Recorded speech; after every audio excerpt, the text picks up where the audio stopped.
नमस्कार, city post live में आपका स्वागत है। मैं हूं श्रीकांत प्रत्युष। प्रशांत किशोर एक बार फिर से चर्चा में हैं। आपको पता ही है कि उन्होंने पटना में एक रैली की थी बिहार बदलाव को लेकर, लेकिन रैली जैसा उम्मीद था वैसा हो नहीं पाई।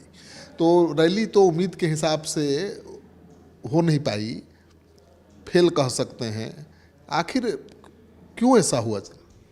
देखिए, रैली को फेल तो किसी एंगल से नहीं कहा जा सकता, लेकिन जो पटना की व्यवस्था है और ख़ास करके सरकार के विरुद्ध में जो पार्टियां रैली करती है, सरकार उनके साथ परिवहन को सुचारू रूप से चलाती नहीं है।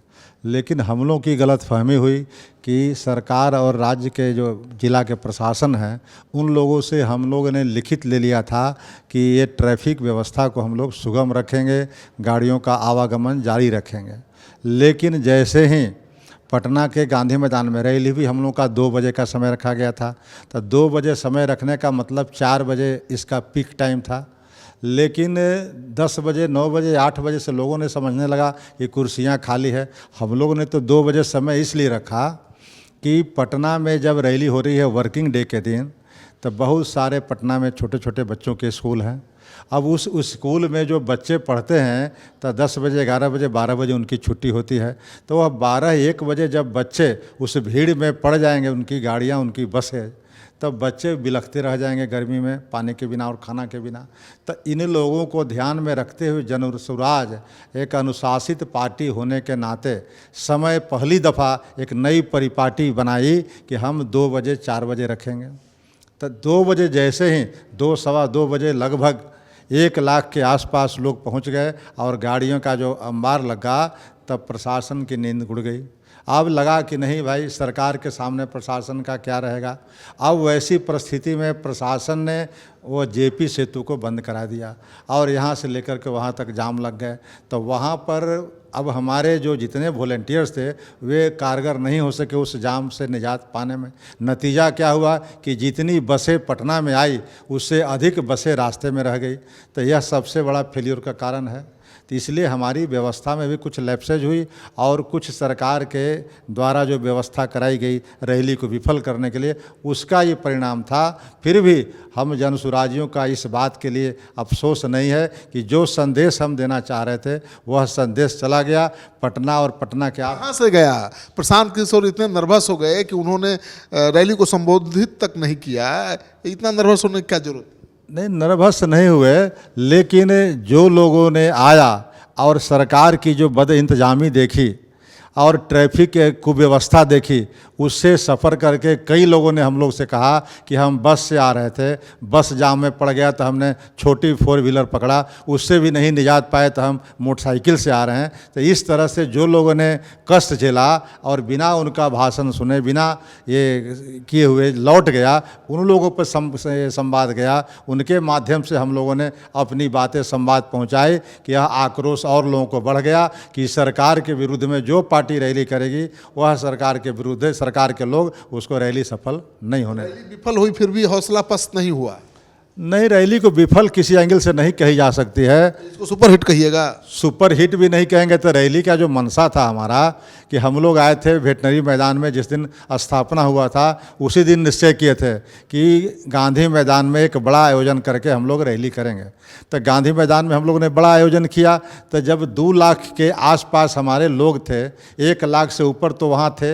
एक और हमारी व्यवस्था में कमी रह गई कि हमारा जो रैंप बना था, तो रैंप जो था उसके चलते बैरियर के वजह से भीड़ जो थी वो एसिमेट्रिकल हो गया। एक तरफ 75,000 भीड़ थी, दूसरे तरफ 10,000 भीड़ थी। तो इस तरह से 2 लोगों को थोड़ा सा कठिनाई हुई। तो यह प्रयोग काल था, लेकिन अगले बार जब रैली होगी तो इन सारी कमियों को दूर करते हुए अभूतपूर्व रैली होगी। यह सबक हम लोगों को मिला। प्रशांत किशोर खुद एक्शन में तो हैं, लेकिन पार्टी के नेता एक्शन में नहीं हैं। केवल प्रशांत कुमार के घूमने से हो जाएगा? नहीं, प्रशांत किशोर जी को तो अपने पार्टी के अंदर जितने लोग जुड़े हैं उनको अगर रेस कर दें, वो सभी लोग अब कई नेता उनको पैदा करना पड़ेगा, नेताओं का गैलेक्सी पैदा करना पड़ेगा। एक नेता सफिशिएंट नहीं है इतने बड़े बिहार को देखने के लिए। इसलिए प्रशांत किशोर जी से लगातार हम लोग प्रयास कर रहे हैं कि आप गैलेक्सी ऑफ लीडर्स पैदा करें और सबको उत्तरदायित्व दें। जो लोग जुड़ चुके हैं उनको आप काम दें, उनको से आप काम लें, तब जा कर के बिहार में जो बदलाव का संकल्प है वो पूरा होगा। मतलब प्रशांत किशोर अपने लोगों से काम नहीं ले पा रहे। हाँ, जितने लोग जन सुराज से जुड़े हैं उतने लोगों को आज फिर लेके चलने की ज़रूरत है, सक्रिय करके। अगर वो लोग सक्रिय हो जाए तो 1 करोड़ से अधिक हमारे जुड़ गए हैं जन सुराज से, और 1 करोड़ से अधिक अगर लोग आज सक्रिय हो जाए तो हर जगह जन सुराज ही दिखाई देगा इस 14 करोड़ की आबादी में। आपकी आनंद मिश्रा पता नहीं कहाँ हैं, देवेंद्र यादव कहाँ हैं, आप कहाँ हैं, पता नहीं चल रहा है। नहीं, ऐसी बात नहीं। देवेंद्र यादव जी तो उनकी पत्नी भी बहुत गंभीर रूप से बीमार है।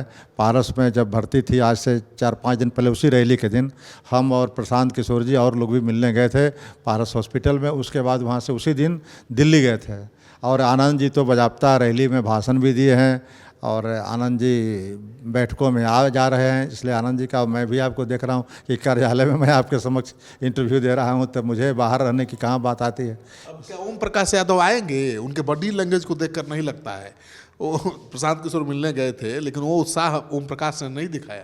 देखिए, मिल करके तो गए हैं। उनकी अगर मिलने की मनसा नहीं होती तो खुलेआम वो मिलने भी नहीं आते प्रशांत किशोर जी से। तो कहीं ना कहीं मन बनाए हुए हैं। अब क्या उनको कन्फ्यूजन है, क्या बातें हैं, आगे कुछ दिनों में पता चल जाएगा। लेकिन मुझे लगता है कि वो जनसुराज का दामन थामेंगे। सबसे बड़ी कमी क्या है आज की तारीख में जनसुराज में, जिस पर ध्यान देना जरूरी है? जनसुराज में सबसे बड़ी बात है कि थोड़ा सा कलेक्टिव लीडरशिप की ज़रूरत है। अब प्रशांत जी नो डाउट बहुत मेहनती हैं, बहुत इंटेलिजेंट हैं और हर मामले में बहुत क्विक हैं। लेकिन अपने साथ साथ अगर कलेक्टिव लीडरशिप को डेवलप कराने में सफल हो गए, प्रशांत जी हैं नेता, देखिए प्रशांत जी ही हैं, सूत्रधार प्रशांत जी हैं, तो सब लोगों की आस्था प्रशांत जी पर ही टिकी हुई है और ध्यान भी। लेकिन प्रशांत जी की सबसे महती जिम्मेवारी बनती है कि वह कलेक्टिव लीडरशिप डेवलप करा करके बिहार में जो सबसे बड़ा संकल्प है बदलाव का, वह बदलाव से वो संकल्प को पूरा करने के लिए सबको अपने साथ लेके चलने की ज़रूरत है। वो जिस दिन सलाहियत प्रशांत जी में आ जाएगी उस दिन बिहार में बदलाव को कोई रोक नहीं सकता। आरजेडी के लोग तेजस्वी को सीएम बनाने की मांग कर रहे हैं, कांग्रेस के लोग दलित को सीएम बनाने की मांग कर रहे हैं, पप्पू यादव भी कर रहे हैं। जनसुराज किसको सीएम बनाएगा? देखिए, अभी तक तो हम लोग का जो मानना है कि नीतीश कुमार जी सीएम के रेस से बाहर हैं। भारतीय जनता पार्टी को आज तक हिम्मत नहीं हो रही है कि यह खुल करके कहे कि हमारे 2025 के मुख्यमंत्री के उम्मीदवार नीतीश कुमार होंगे। तो यह स्पष्ट हो गया लोगों के सामने कि नीतीश कुमार 2025 का दूल्हा नहीं है। दूसरे तरफ आएंगे तेजस्वी जी को, तो तेजस्वी जी को जब उनके एलाइज पार्टी खास करके कांग्रेस है जिसकी कोई खास वजूद नहीं है राजद के सामने जनाधार के मामले में, वह भी आज स्वीकार करने में कहीं न कहीं हिचकिचा रही है। मतलब साफ है कि उनके लोग भी समझ रहे हैं कि तेजस्वी जी के मुख्यमंत्री में रहने पर बहुत सारे वोट नहीं आ सकते हैं। आपका मुख्यमंत्री का चेहरा कौन होगा? लेकिन जनसुराज तो एक विकल्प दे दिया है। जनसुराज अभी यह तय नहीं किया है कि हमारा मुख्यमंत्री कौन होगा, लेकिन जनसुराज का मानना है कि जो भी व्यक्ति होगा वह काबिल होगा और बेहतर। प्रशांत किशोर की भाषा मत भूलिए, आप बताइए कि किसको मुख्यमंत्री का चेहरा बनाने से, किस जाति के नेता को मुख्यमंत्री का चेहरा बनाने से जनसुराज को ताकत मिलेगी?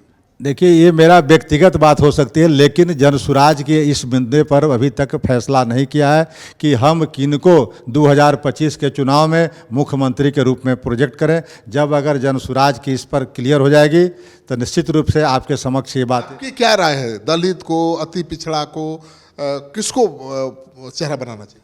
हमारी तो व्यक्तिगत राय होती है कि दलित, अति पिछड़े और अल्पसंख्यक में से, चूँकि इनकी आबादी लगभग 70% है, तो 70% लोगों में से अगर कोई चेहरा सूटेबल मिल जाए तो उसे मुख्यमंत्री का उम्मीदवार बनाने में जनसुराज को लाभ ही होगा। जनसुराज का बाकी रही जनसुराज पार्टी की बात। तो आप सुन रहे थे, जनसुराज के बड़े नेता हैं और ये कह रहे हैं कि अगर जनसुराज अति पिछड़ा, दलित और अल्पसंख्यक समाज में से किसी को मुख्यमंत्री का चेहरा बनाता है तो जनसुराज को बहुत बड़ा फायदा हो सकता है। जनसुराज तेजस्वी यादव के साथ साथ एनडीए को कड़ी टक्कर दे सकता है।